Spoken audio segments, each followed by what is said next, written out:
Rhapsody of realities.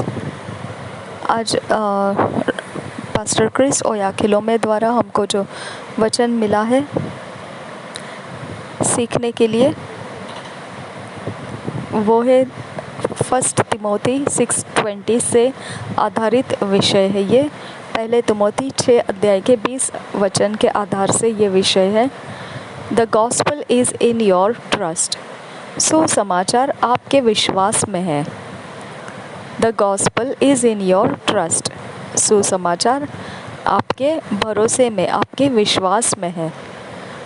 1 Timothy 6:20 O Timothy, keep that which is committed to thy trust, avoiding profane and vain babblings and oppositions of science, falsely so called.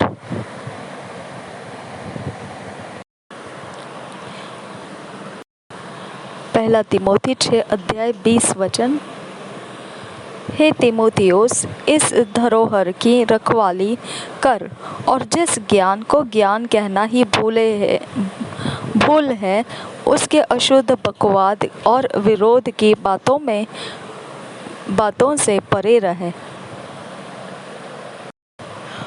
और एक बार पढ़ेंगे पहला तिमोथियोस 6 अध्याय 20 वचन। हे तिमोथियोस, इस धरोहर की रखवाली कर और जिस ज्ञान को ज्ञान कहना ही भूल है उसके अशुद्ध बकवाद और विरोध की बातों से परे रहे।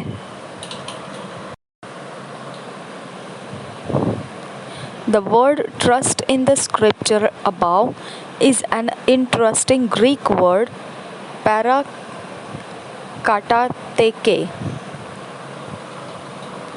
जो इस वचन के अंदर विश्वास के विषय में बोला है, इंग्लिश में जिसे ट्रस्ट कहा गया है।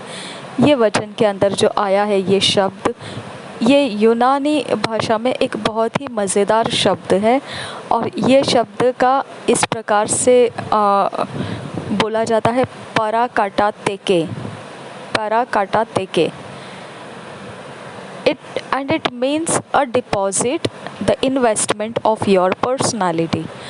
और इसका मतलब ये बनता है कि आप निवेश करते हैं, आप भागी में कुछ रखते हैं, निवेश में कुछ रखते हैं, और वो जो रखते हैं वो है आपका व्यक्तिमत्व, आपका खुद का व्यक्तिमत्व। Something has been deposited in you। तो ऐसे ही आपके अंदर कुछ तो निवेश किया गया है।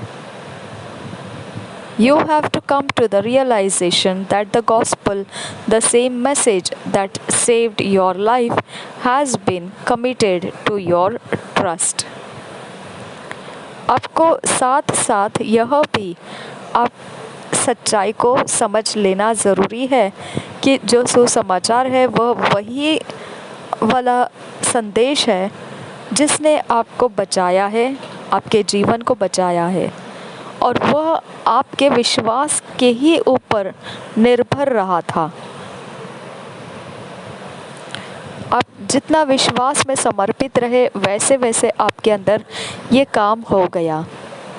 पॉल न्यू इट, और पौलुस ये बात को जानता है। In 1 Timothy 1:11, he affirmed, according to the glorious gospel of the blessed God, which was committed to my trust। उसने इस प्रकार से पहले तिमोथी के 1 अध्याय के 11 वचन में उसने दृढ़ता के साथ बोल दिया था,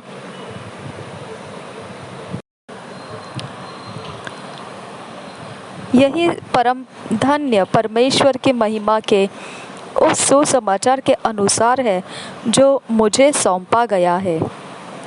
यही परम धन्य परमेश्वर की महिमा के उस सुसमाचार के अनुसार है जो मुझे सौंपा गया है।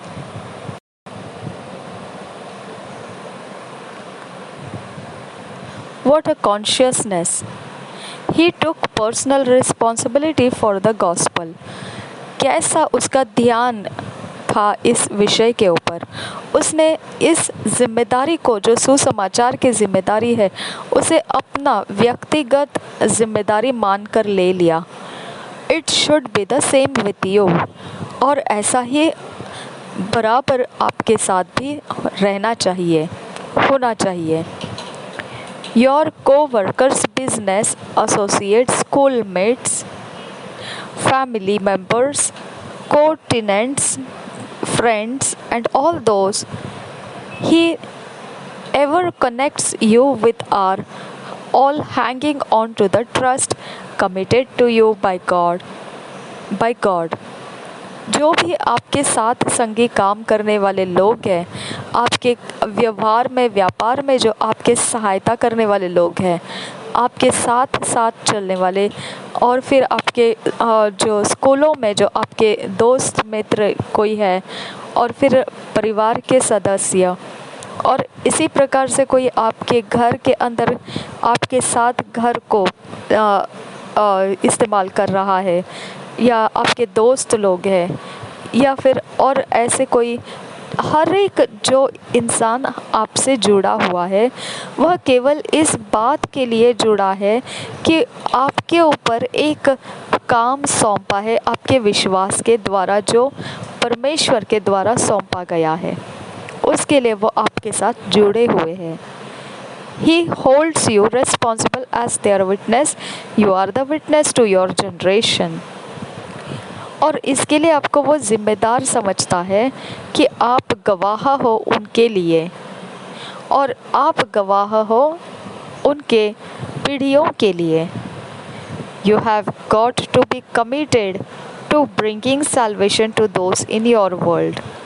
तो हमने इस प्रकार से अपने आप को सौंप देना है कि हम उद्धार को ला सके जगत तक, जगत के सब जगहों तक। That's what success is.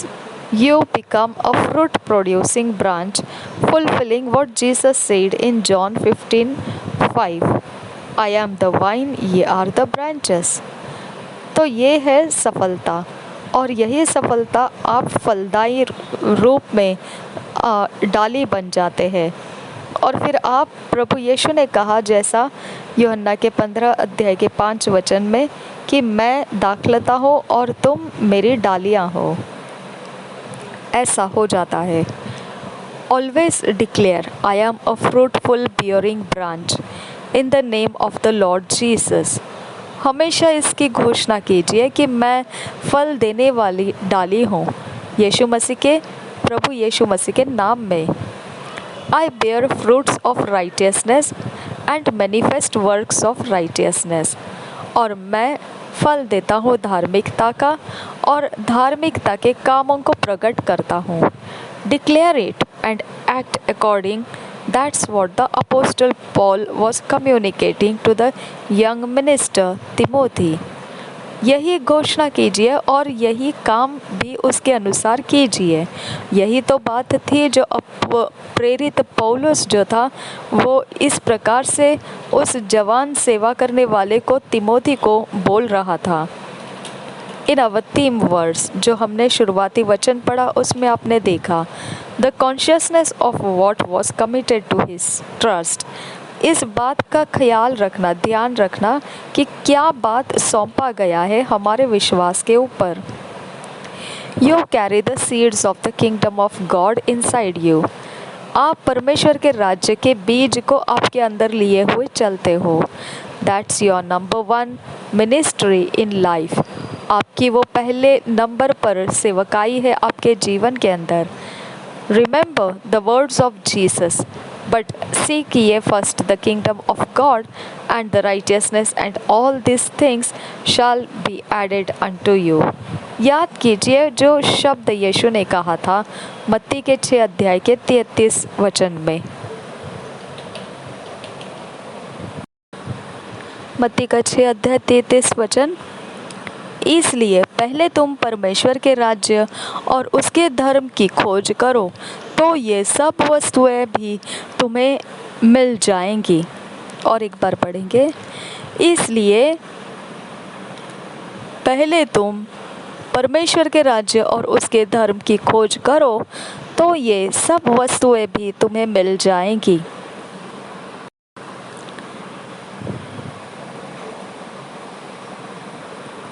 Now that You are in His kingdom.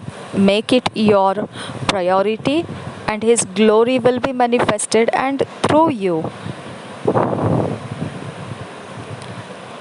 और फिर अब आप तो परमेश्वर के राज्य में आ चुके हो, तो अब आपका सबसे पहला महत्व का बात यही होना चाहिए, और आप उसकी महिमा को प्रकट करते रहेंगे आपके अंदर से और आपके द्वारा। हम अंगीकार करेंगे प्रार्थना से, अपने मुंह से बोलना है इसे शब्दों में। अगर आप इंग्लिश में से बोलना चाहते हैं इंग्लिश में बोलिए, अगर हिंदी में बोलना चाहते हैं हिंदी में बोलिए, लेकिन बोलना बेहद ज़रूरी है। Dear lord, thank you for the privilege of being your partner in soul winning. You counted me faithful and committed the gospel to my trust. There will be no limit to how far I am willing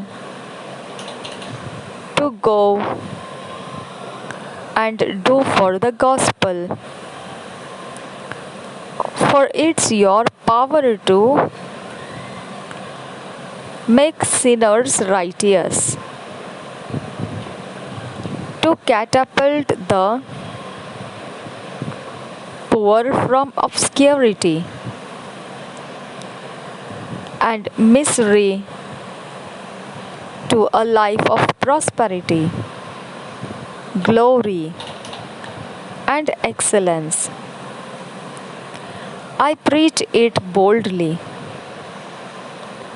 everywhere and to everyone. Many are converted in Jesus' name. आमीन। हम हिंदी में ये प्रार्थना करेंगे। प्यारे प्रभु, धन्यवाद हो तेरे इस काम में हमको भागी बनाया आत्माओं को जीतने के लिए। ये तेरे आदर के लिए धन्यवाद करते हैं। तूने हमको योग्य माना, विश्वास योग्य जाना और सुसमाचार को हमारे भरोसे सौंप दिया। और फिर ये कोई सीमा नहीं कि हम कितनी इच्छा चाहत रखते हैं जाने की और सुसमाचार बताने की, क्योंकि यह तेरा सामर्थ्य है जो पापियों को धर्मी बनाता है, गरीब को पलटा देता है गरीबियों में से, और परेशान जीवनों को समृद्धि में बदल देता है, महिमा और उत्कृष्टता में। मैं धैर्य के साथ प्रचार करता हूँ हर रोज़ और हर एक को, और बहुतेरे ऐसे मसीह यीशु में आ गए हैं परिवर्तित होकर। आमीन। यीशु मसीह के नाम से, यीशु मसीह के नाम में आमीन। आज मनन करने के लिए जो वचन दिया गया है वो है second Corinthians 5:18 chapter, Jeremiah 20 chapter 9th verse, 5 verse 18 chapter second Corinthians का, Jeremiah 20 chapter 9th verse, first Corinthians 9 chapter 16 और 17 वर्स हम पढ़ेंगे। इंग्लिश में किंग्स जेम्स वर्शन में से, हिंदी में BSI बाइबल में से। Second Corinthians 5 chapter 18 verse And all things are of God, who hath reconciled us to himself by Jesus Christ, and hath given to us the ministry of reconciliation.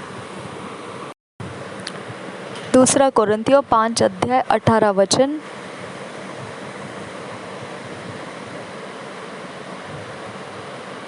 ये सब बातें परमेश्वर की ओर से है, जिसने मसीह के द्वारा अपने साथ हमारा मेल मिलाप कर लिया और मेल मिलाप की सेवा हमें सौंप दी है। और एक बार पढ़ेंगे। ये सब बातें परमेश्वर की ओर से है, जिसने मसीह के द्वारा अपने साथ हमारा मेल मिलाप कर लिया और मेल मिलाप की सेवा हमें सौंप दी है। Jeremiah 20 chapter 9th verse Then I said, I will not make intention of mention. Then I said, I will not make mention of him, nor speak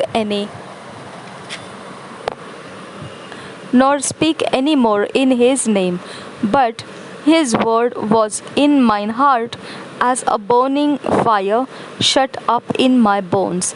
And I was weary with forbearing, and I could not stay.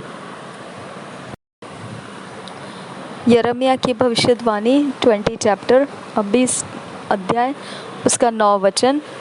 यदि मैं कहूँ मैं इसकी चर्चा न करूँगा, न उसके नाम से बोलूँगा, तो मेरे हृदय की ऐसी दशा होगी मानो मेरी हड्डियों में धधकती हुई आग हो, और मैं अपने को रोकते रोकते थक गया, पर मुझसे रहा नहीं जाता। और एक बार पढ़ेंगे।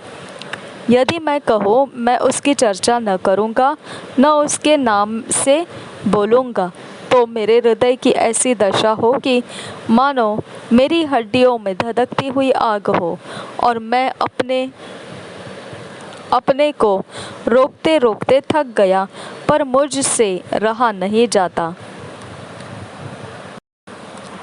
First Corinthians 9 chapter 16 to 17th verse For though I preach the gospel, I have nothing to glory of, for necessity is laid upon me, yea, woe is unto me, if I preach not the gospel.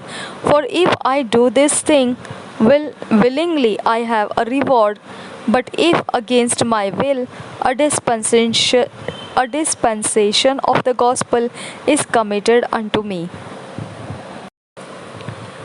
पहला कोरिन्थियों 9 अध्याय 16 और 17 वचन। यदि मैं सुसमाचार सुनाऊं तो मेरे लिए कुछ घमंड की बात नहीं, क्योंकि यह तो मेरे लिए अवश्य है। यदि मैं सुसमाचार न सुनाऊं तो मुझ पर हाय, क्योंकि यदि अपनी इच्छा से यह करता हूँ तो मजदूरी मुझे मिलती है, और यदि अपनी इच्छा से नहीं करता तो भी भंडारीपन मुझे सौंपा गया है।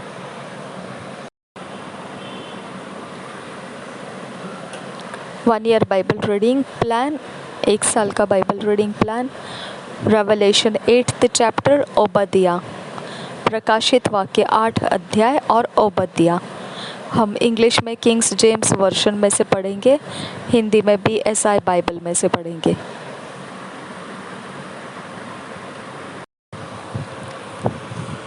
Revelation chapter 8 The 7th seal against great plagues.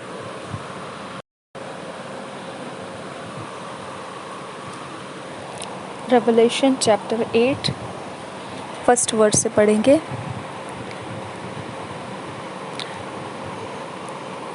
The 7th seal opened great plagues, first verse से, and when he had opened the 7th seal, there was silence in heaven about the space of half an hour, and I saw the 7 angels which stood before God, and to them were given 7 trumpets.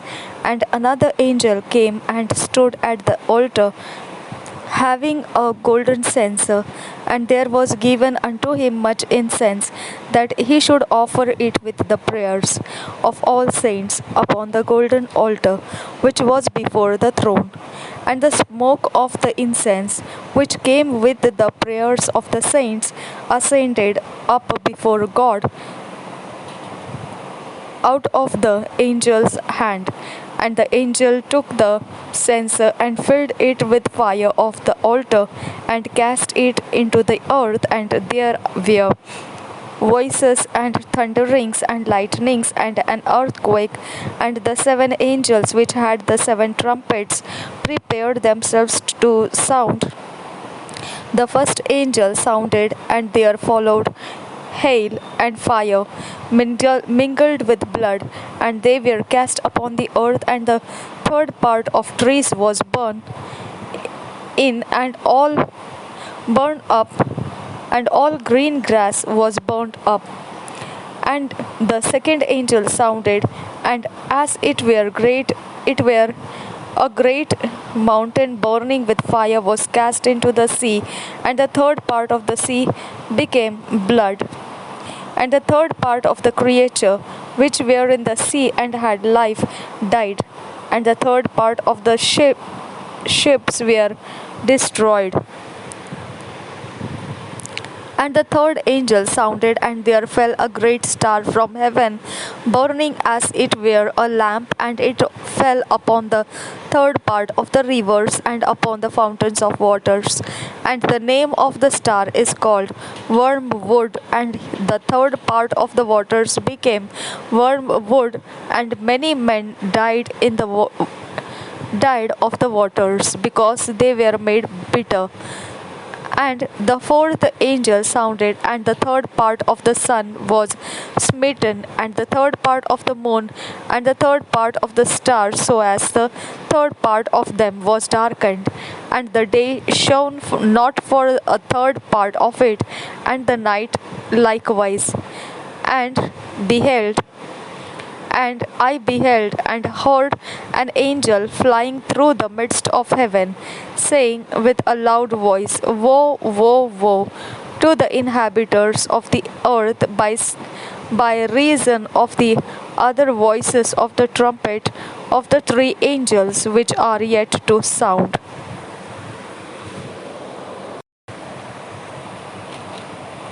हम प्रकाशित वाक्य 8 अध्याय पढ़ेंगे। 7वीं मोहर और सोने का धूपदान। जब उसने 7वीं मोहर खोली तो स्वर्ग में आधे घंटे तक सन्नाटा छा गया। तब मैंने उन 7 स्वर्गदूतों को देखा जो परमेश्वर के सामने खड़े रहते हैं, और उन्हें 7 तुरहियां दी गई। फिर एक और स्वर्गदूत सोने का धूपदान लिए हुए आया और वेदी के निकट खड़ा हुआ, और उसको बहुत धूप दिया गया कि सब पवित्र लोगों को की प्रार्थनाओं के साथ सोने की उस वेदी पर जो सिंहासन के सामने है चढ़ाए। उस धूप का धुआं पवित्र लोगों को की प्रार्थनाओं सहित स्वर्गदूत के हाथ से परमेश्वर के सामने पहुंच गया। तब स्वर्गदूत ने धूपदान लेकर उसमें वेदी की आग भरी और पृथ्वी पर डाल दी, और गर्जन और शब्द और बिजलियां और भूकंप होने लगे। 7 तुरहियां। तब वे 7 स्वर्गदूत जिनके पास 7 तुरहियां थी, उन्हें फूंकने को तैयार हुए। पहले स्वर्गदूत ने तुरही फूंकी, और लहू से मिले हुए ओले और आग उत्पन्न हुई। पृथ्वी पर डाली गई, और पृथ्वी की 1/3 जल गई, और पेड़ों की 1/3 जल गई, और सब हरी घास भी जल गई। दूसरे स्वर्गदूत ने तुरही फूंकी तो मानो आग सा जलता हुआ एक बड़ा पहाड़ समुद्र में डाला गया, और समुद्र का 1/3 लहू हो गया, और समुद्र के 1/3 प्राणी मर गए, और 1/3 जहाज नष्ट हो गए। तीसरे स्वर्गदूत ने तुरही फूंकी और एक बड़ा तारा जो मशाल के समान जलता था स्वर्ग से टूटा और नदियों की एक तिहाई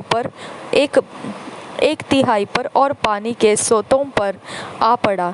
उस तारे का नाम नागदौना है और एक तिहाई पानी नागदौना सा कड़वा हो गया और बहुत से मनुष्य उस पानी के कड़वे हो जाने से मर गए।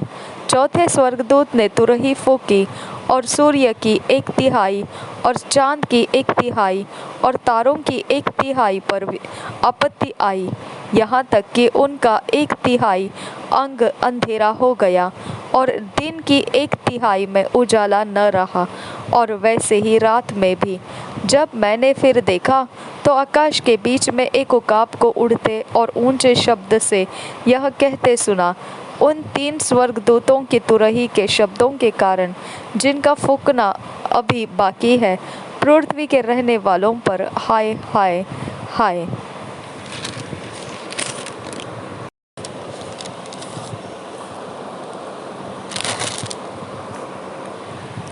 ओबद्या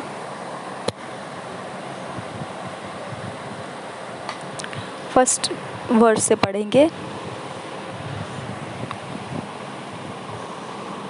Destruction of Edom, and for their pride and wrong unto Jacob in his distress, salvation and victories of Jacob। First verse से पढ़ेंगे। The vision of Obadiah, thus saith the Lord God concerning Edom. We have heard a rumor from the Lord, and an ambassador is sent among the heathen. Arise, yea, and let us rise up against her in battle. Behold, I have made thee small among the heathen, thou art greatly despised. The pride of thine heart hath deceived thee, thou that dwellest in the clefts of the rock, whose habitation is high, that saith in his heart, who shall bring me down to the ground? Though thou exalt thyself as the eagle, though thou set thy nest among the stars, thence will I bring thee down, saith the Lord. If thieves came to thee, if robbers by night, how art thou cut off? Would they not have stolen till they had enough? If the grape gatherers came to thee, would they not leave some grapes? How are the things of Esau searched out? How are his hidden things sought up? All the men of thy confederacy have brought thee even to the border. The men that were apiece with thee have deceived thee, and prevailed against thee. They that eat thy bread have laid a wound under thee. There is none understanding in him. Shall not in that day, saith the Lord, even destroy the wise men out of Edom, and understanding out of the mount of Esau? And thy mighty men, O Teman, shall be dismayed to the end that every one of the mount of Esau may be cut off by slaughter. For the violence against thy brother Jacob, shame shall cover thee, and thou shalt be cut off forever. In the day that thou stoodest on the other side, in the day that the strangers carried away captive his forces, and foreigners entered into his gates, and cast lots upon Jerusalem, even thou wast as one of them. But thou shouldest not have looked on the day of thy brother in the day that he became a stranger, neither shouldest thou have rejoiced over the children of Judah in the day of their destructions. Neither shouldest thou have spoken proudly in the day of distress. Thou shouldest not have entered into the path of my people in the day of their calamity. Yea, thou shouldest not have looked on their affliction in the day of their calamity, not have laid hands on their substance in the day of their calamity. Neither shouldest thou have stood in the cross away to cut off those of his that did escape, neither shouldest thou have delivered up those of his that did remain in the day of his distress, in the day of distress. For the day of the Lord is near upon all the heathen, as thou hast done. It shall be done unto thee, thy reward shall return upon thine own head. For as ye have drunk upon my holy mountain, so shall all the heathen drink continually. Yea, they shall drink, and they shall swallow down, and they shall be as though they had not been. But upon Mount Zion shall be deliverance, and there shall be holiness, and the house of Jacob shall possess their possessions, and the house of Jacob shall be a fire, and the house of Joseph a flame, and the house of Esau for stubble, and they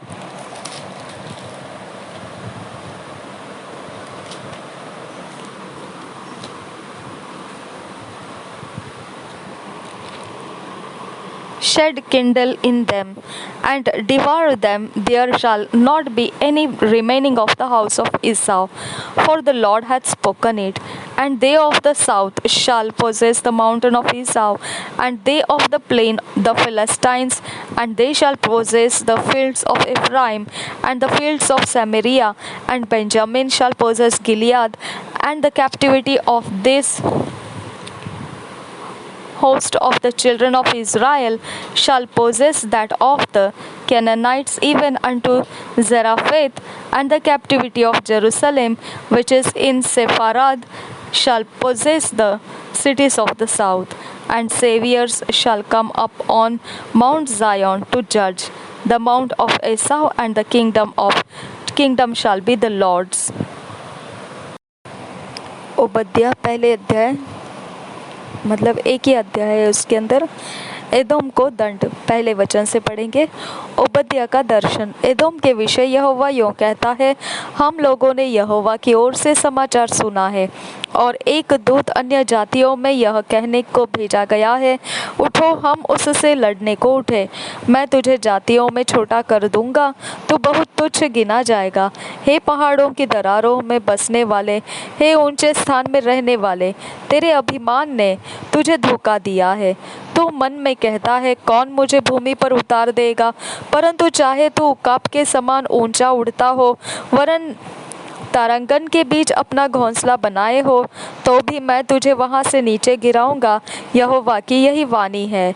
यदि चोर डाकू रात को तेरे पास आते, हाय तू कैसे मिटा दिया गया है, तो क्या वे चुराए हुए धन से तृप्त होकर चले न जाते? यदि दाख के तोड़ने वाले तेरे पास आते, तो क्या वे कहीं कहीं दाख न छोड़ जाते?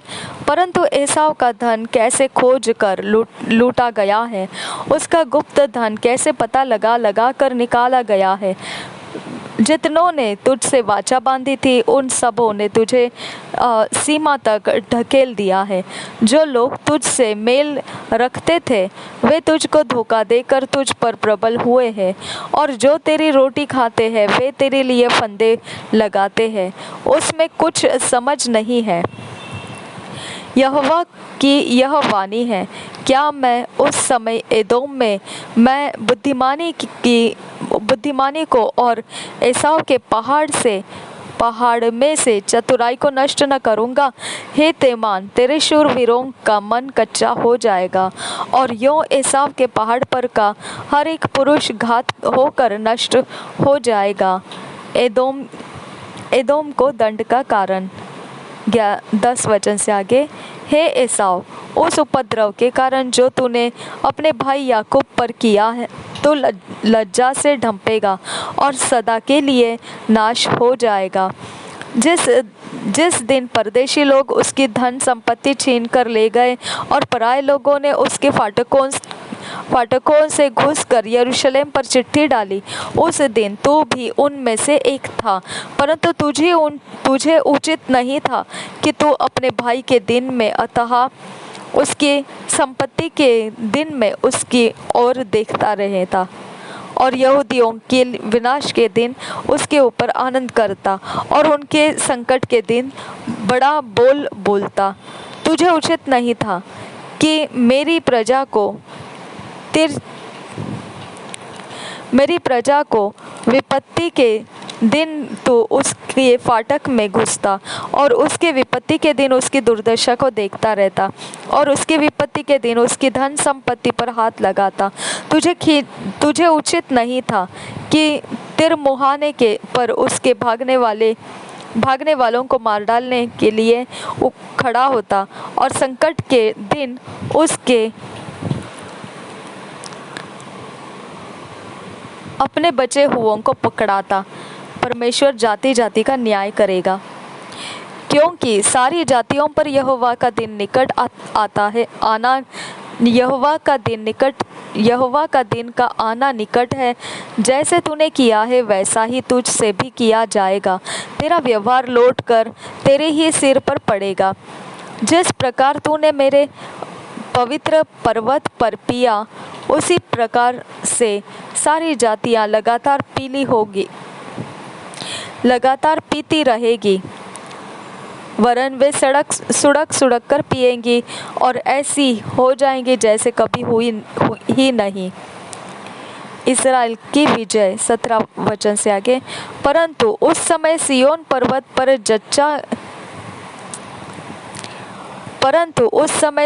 पर्वत पर बचे हुए लोग रहेंगे और वह पवित्र स्थान ठहरेगा और याकूब का घराना उसने निज भागों का अधिकारी होकर, तब याकूब का घराना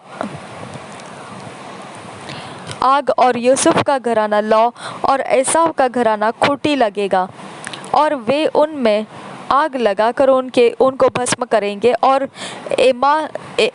एसाव के घराने का कोई न बचेगा, अधिक क्योंकि यहोवा ही ने ऐसा कहा है।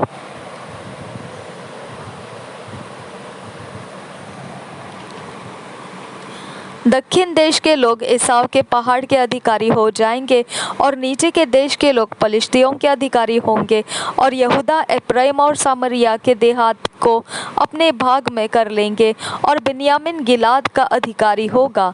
इस्राएलियों के उस दल में से जो लोग बंधुआई में जाकर कनानियों के बीच सारपत तक रहते हैं और यरूशलेमियों में से जो लोग बंधुआई में जाकर सपाराद में रहते हैं, वे सब दक्षिण देश के नगरों के अधिकारी हो जाएंगे। उद्धार करने वाले एसाव के पहाड़ का न्याय करने के लिए सिय्योन पर्वत पर चढ़ आएंगे और राज्य यहोवा ही का हो जाएगा।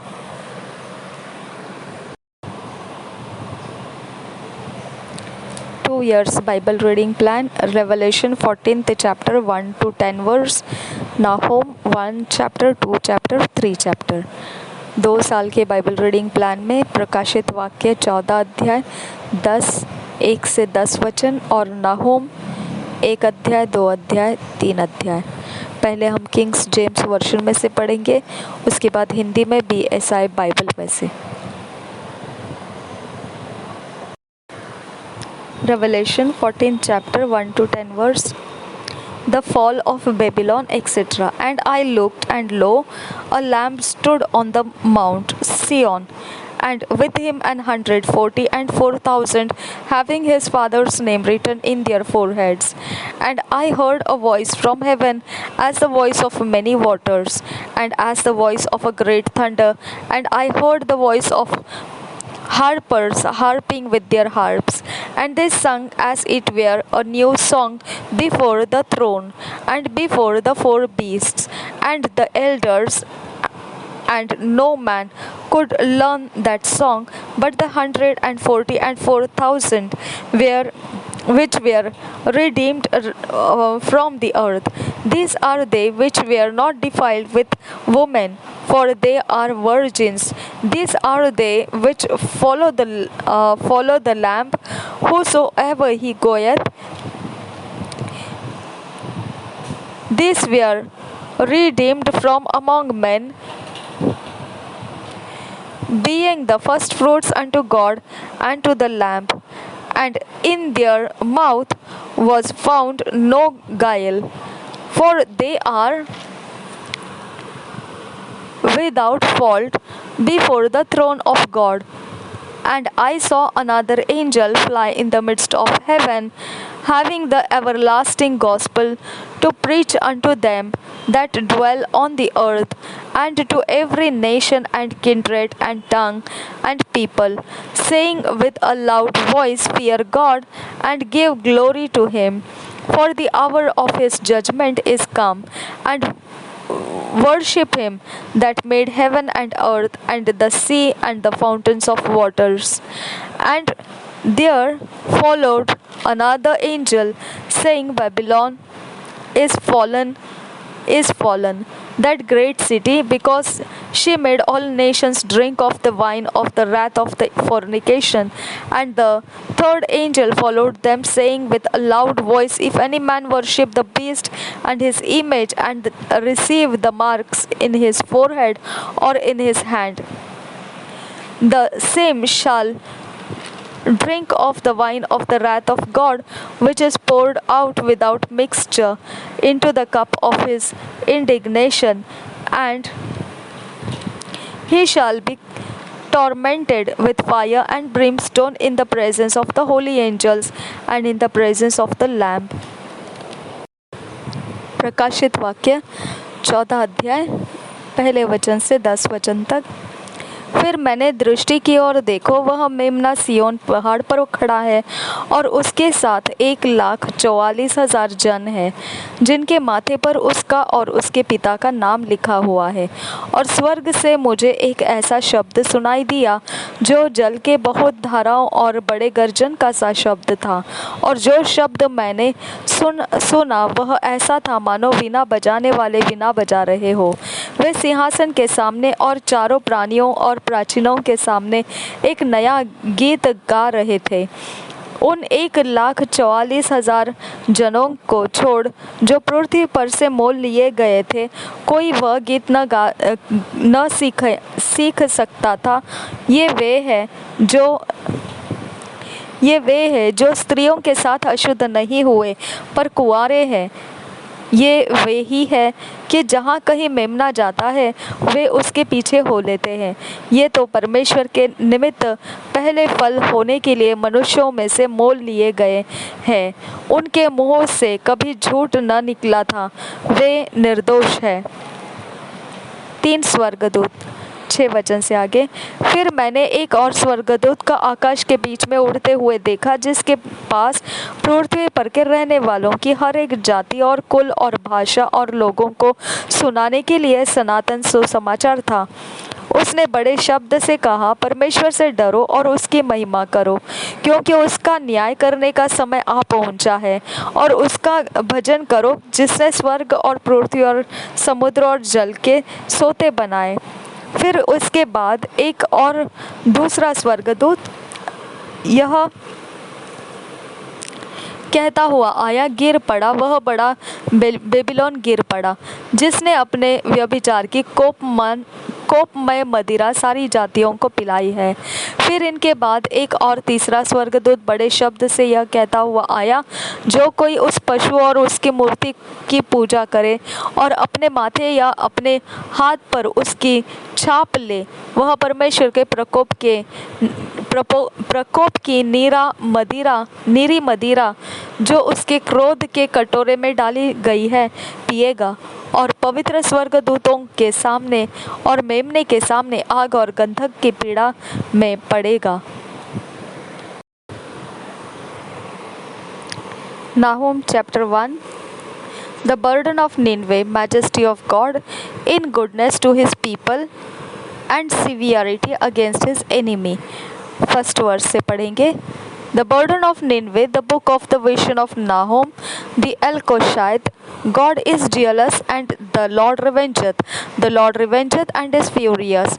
The Lord will take vengeance on his adversaries, and he reserveth wrath for his enemies.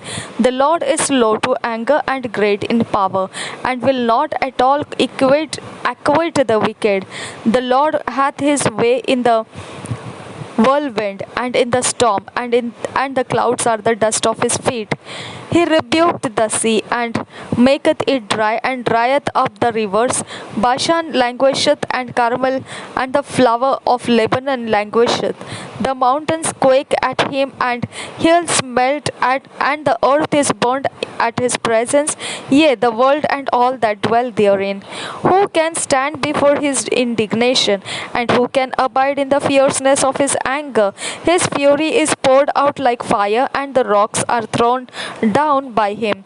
The Lord is good, a strong hold in the day of trouble, and he knoweth them that trust in him. And with an overcoming flood he will make an utter end of the place thereof, and darkness shall pursue his enemies. What do ye imagine against the Lord? He will make an utter end. Affliction shall not rise up the second time. For while they be folden together as thorns, and while they are drunken as drunkards, they shall be devoured as stubble, faulty dry.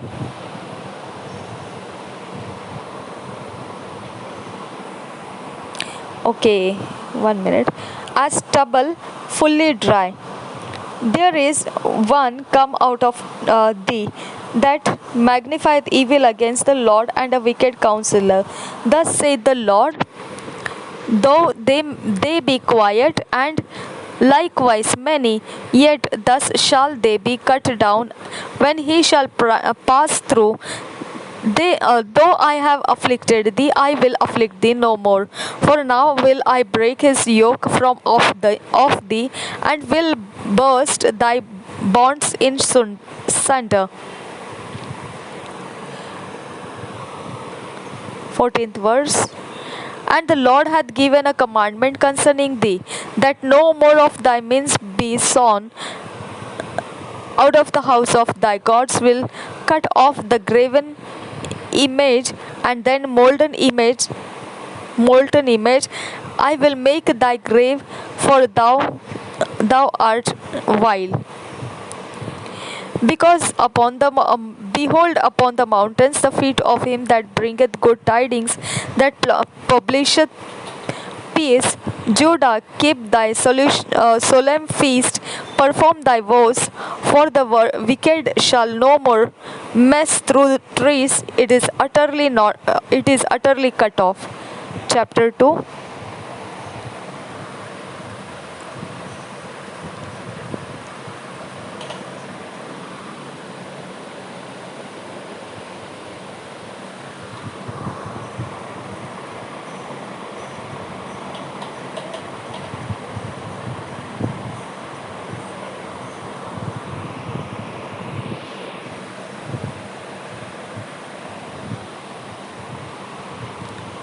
First verse से पढ़ेंगे, chapter 2 first verse से.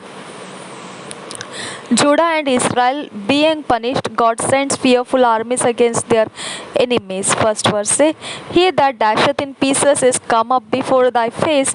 Keep the munition, watch the way, make thy loins strong, fortify thy power mightily.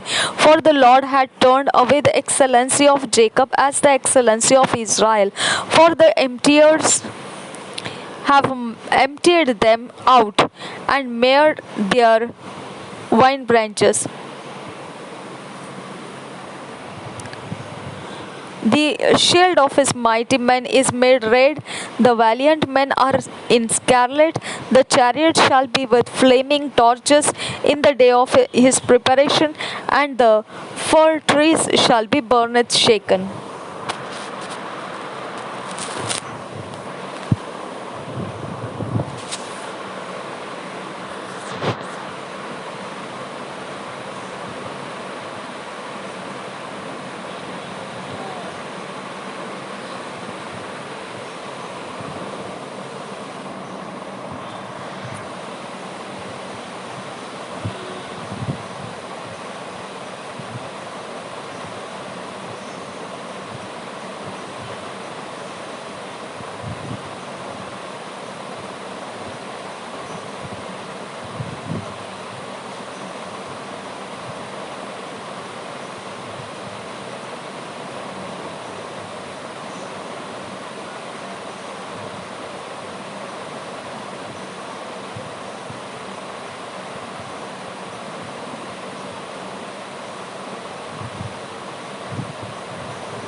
fortress shall be terribly shaken.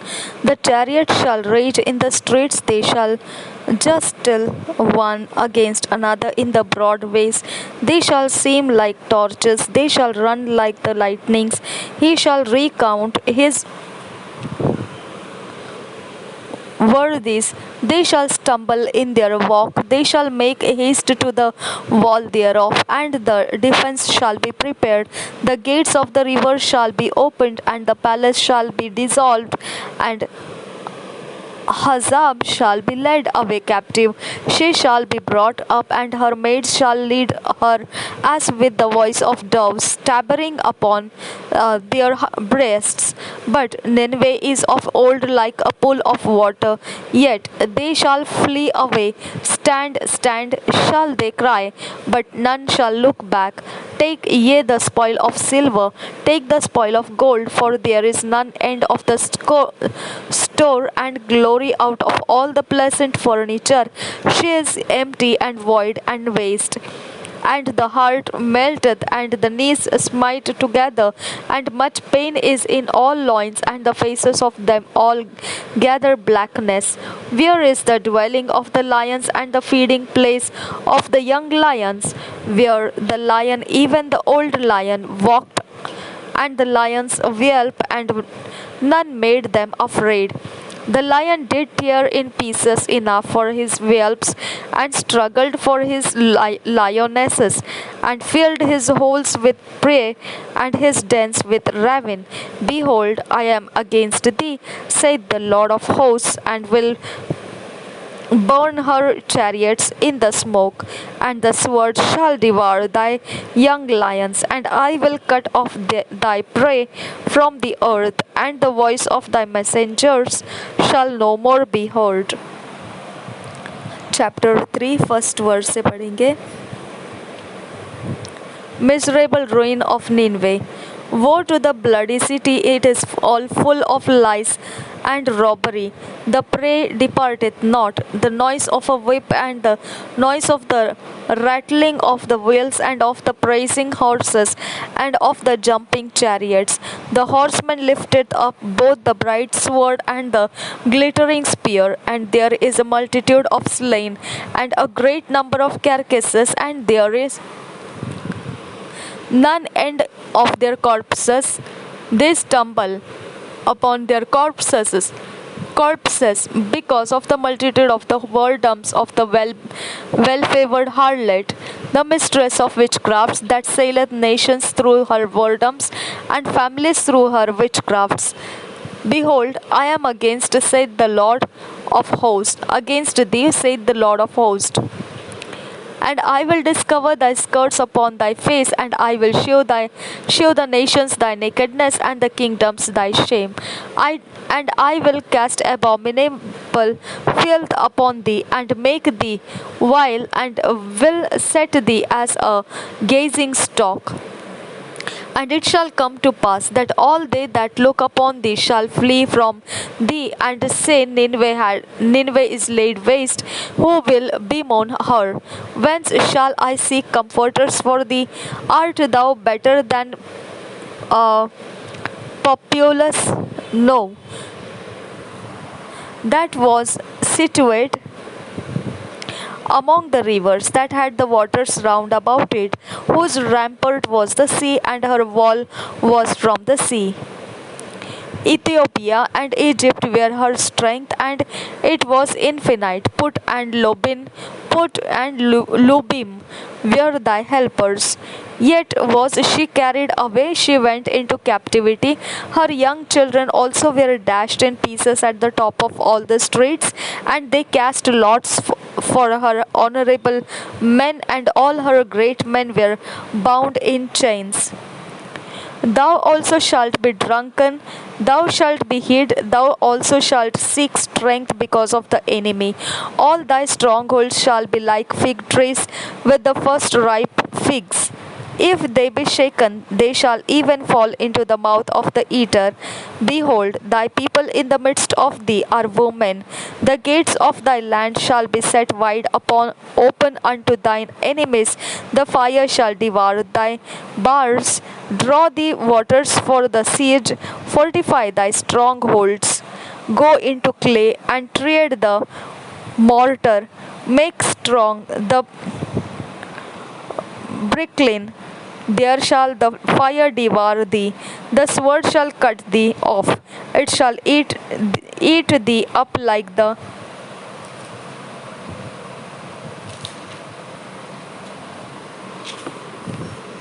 cankerworm, and make thyself many as the cankerworm, make thyself many as the locust. Thou hast multiplied thy merchants above the stars of heaven. The cankerworm spoileth and fleeth away.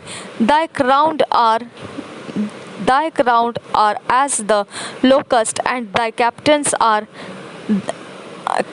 as the great grasshoppers, which camp in the hedges in the cold day. But when the sun ariseth, they flee away, and their place is not known where they are. The shepherds slumber.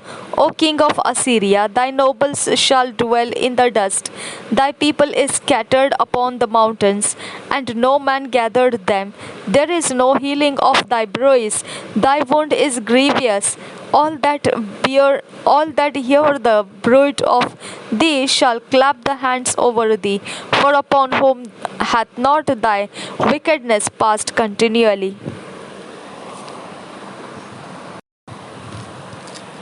नाहूम पहला अध्याय पहले वचन से। निनवे के विषय में भारी वचन। एलकोशवासी नहूम के दर्शन की पुस्तक। निनवे के विरुद्ध परमेश्वर का क्रोध। यहोवा जल उठने वाला और बदला लेने वाला ईश्वर है। यहोवा बदला लेने वाला और जलजलाहट करने वाला है। यहोवा अपने द्रोहियों से बदला लेता है और अपने शत्रुओं का पाप नहीं भुलाता। यहोवा विलंब से क्रोध करने वाला और बड़ा शक्तिमान है।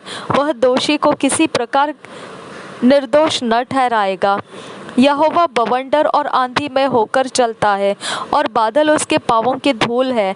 उसके घुड़कने से महानद सूख जाते हैं और समुद्र भी निर्जल हो जाता है। बाशान और कर्मेल कुम्हालाते और लबानोन के हरियाली जाती रहती है। उसके स्पर्श से पहाड़ कांप उठते हैं और पहाड़ियाँ गल जाती है। उसके प्रताप से पृथ्वी वरन सारा संसार अपने सब रहने वालों समेत थरथरा उठता है। उसके क्रोध का सामना कौन कर सकता है? और जब उसका क्रोध भड़कता है तब कौन ठहर सकता है? उसकी जलजलाहट आग के समान भड़क जाती है और चट्टानें उसकी शक्ति से फटफट कर गिरती है। यहोवा भला है, संकट के दिन में वह दृढ़ गढ़ ठहरता है और अपने शरणागतों को की सुधि रखता है। परंतु वह उमड़ती हुई धारा से उसके स्थान का अंत कर देगा और अपने शत्रुओं को खदेड़कर अंधकार में भगा देगा।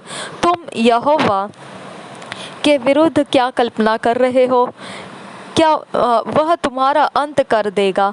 विपत्ति दूसरी बार पड़ने न पाएगी, क्योंकि चाहे वे कांटों से उलझे हुए हो और मदिरा के नशे में चूर भी हो, तो भी वे सूखी खूंटी के समान भस्म किए जाएंगे। तुझ में से एक निकला है जो यहोवा के विरुद्ध कल्पना करता और नीचता की युक्ति बांधता है। यहोवा यो कहता है, चाहे वे सब प्रकार से सामर्थी हो और बहुत भी हो, तो भी पूरी रीति से काटे जाएंगे और शून्य हो जाएंगे। मैंने तुझे दुख दिया है, परंतु फिर न दूंगा, क्योंकि अब मैं उसका जुआ तेरे गर्दन पर से उतार कर तोड़ डालूंगा और तेरा बंधन फाड़ डालूंगा। यहोवा ने तेरे विषय में यह आज्ञा दी है, आगे को तेरा वंश न चले। मैं तेरे देवालयों में से ढली और गढ़ी हुई मूर्तों को काट डालूंगा और मैं तेरे लिए कब्र खोदूंगा, क्योंकि तू नीच है। देखो, पहाड़ों पर शुभ समाचार का सुनाने वाला और शांति का प्रचार करने वाला आ रहा है। अब हे यहूदा, अपने पर्व मान और अपने मन्नतें पूरी कर, क्योंकि वह ओछा फिर कभी तेरे बीच में होकर न चलेगा, वह पूरी रीति से नष्ट हुआ है। निनवे का पतन, 2 अध्याय, पहले वचन से। सत्यानाश करने वाला तेरे विरुद्ध चढ़ आया है। गढ़ को दृढ़ कर, मार्ग देखता हुआ चौकस रह, अपनी कमर कस, अपना बल बढ़ा दे। यहोवा याकूब की बढ़ाई इस्राएल की बढ़ाई के समान ज्यों की त्यों कर रहा है, क्योंकि उजाड़ने वालों ने उनको उजाड़ दिया है और दाखलता की डालियों का नाश किया है। उसके शूरवीरों की ढालें लाल रंग से रंगी गई और उसके योद्धा लाल रंग के वस्त्र पहने हुए हैं। तैयारी के दिन रथों का लोहा आग के समान चमकता है और भाले हिलाए जाते हैं। रथ सड़कों में बहुत वेग से हाँके जाते हैं, चौकों में इधर उधर चलाए जाते हैं। वे मशालों के समान दिखाई देते हैं और उनका वेग बिजली का सा है। वह अपने शूरवीरों को मनोरथ करता है। वे चलते चलते ठोकर खाते हैं और शहरपनाह की ओर फुर्ती से जाते हैं और काठ का गुम्मट तैयार किया जाता है।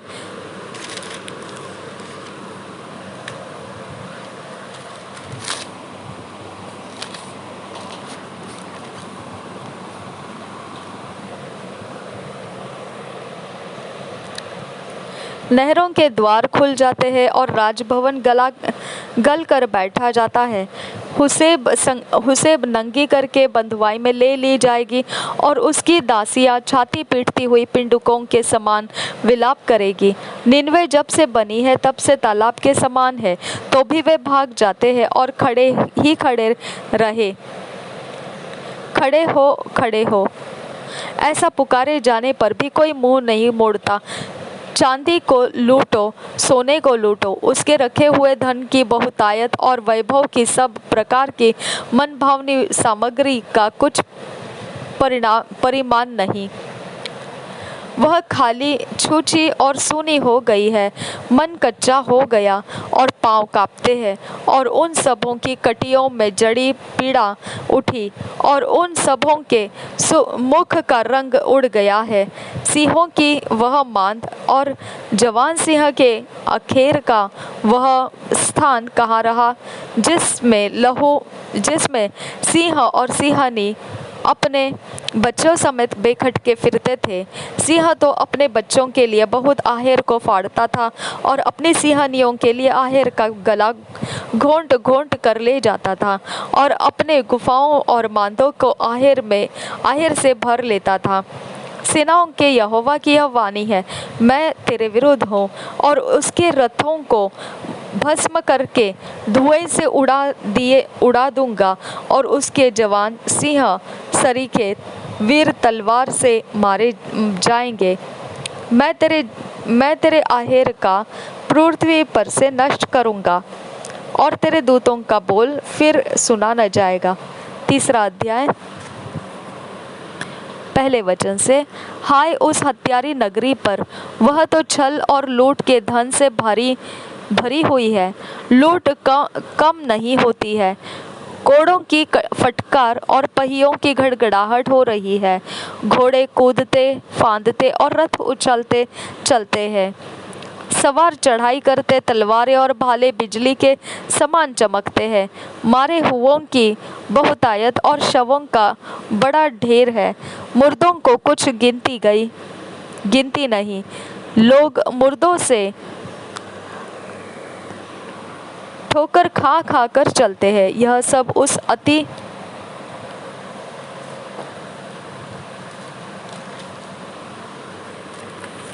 सुंदर वेश्या और निपुण टोनहीन के छिनाले के बहुतायत के कारण हुआ, जो छिनाले के द्वारा जाति जाति के लोगों को और टोने के द्वारा कुल कुल के लोगों को बेच डालती है। सेनाओं के यहोवा की यह वाणी है, मैं तेरे विरुद्ध हूँ और तेरे वस्त्र को उठाकर तुझे जाति जाति के सामने नंगी और राज्य राज्य के सामने नीचा दिखाऊंगा। मैं तुझ पर घिनौने वस्तुओं फेंक कर तुझे तुच्छ कर दूंगा और सब से तेरी हंसी कराऊंगा। जितने तुझे देखेंगे सब तेरे पास से भाग कर कहेंगे, निन्वे नष्ट हो गई, कौन उसके कारण विलाप करे। हम उसके लिए शांति देने वाला कहाँ से ढूंढ कर ले आए? क्या अम्मोन नगरी से बढ़कर है, जो नहरों के बीच बसी थी और उसके चारों ओर जल था और महानद उसके लिए किला और शहरपनाह का काम देता था। कुश और मिस्री उसको अभी अनगिनित बल देते थे। पुत और लोभी तेरे सहायक थे, तो भी लोग उसको बंधुआई में ले गए और उसके नन्हे बच्चे सड़कों के सिरे पर पटक दिए गए। उसके प्रतिष्ठित पुरुषों के लिए उन्होंने चिट्ठी डाली और उसके सब रईस बेड़ियों से जकड़े गए। तू भी मतवाली होगी, तू घबरा जाएगी, तू भी शत्रु के डर के मारे शरण का स्थान ढूंढेगी। तेरे सब गढ़ ऐसे अंजीर के वृक्षों के समान होंगे, जिनमें पहले पक्के अंजीर लगे होंगे। यदि वे हिलाए जाए तो फल खाने वाले के मुंह में गिरेंगे। देख तेरे लोग जो तेरे बीच में है, वे स्त्रियां बन गए हैं। तेरे देश में प्रवेश करने के मार्ग तेरे शत्रुओं के लिए बिल्कुल खुले पड़े हैं और रुकावट के छड़े आग का कौर हो गई है। गिर जाने के दिनों के लिए पानी भर ले और गढ़ों को अधिक दृढ़ कर। कीचड़ में आकर गारा लताड़ और भट्टे को सजा। वहाँ तू आग में भस्म होगी और तलवार से तू नष्ट हो जाएगी। वह येलेक नामक टिड्डी के समान तुझे निगल जाएगी। यद्यपि तू अरबे नामक टिड्डी के समान अनगिनत भी हो जाए। तेरे व्यापारी आकाश के तारांगण से भी अधिक अनगिनत हुए। टिड्डी चट करके उड़ जाती है।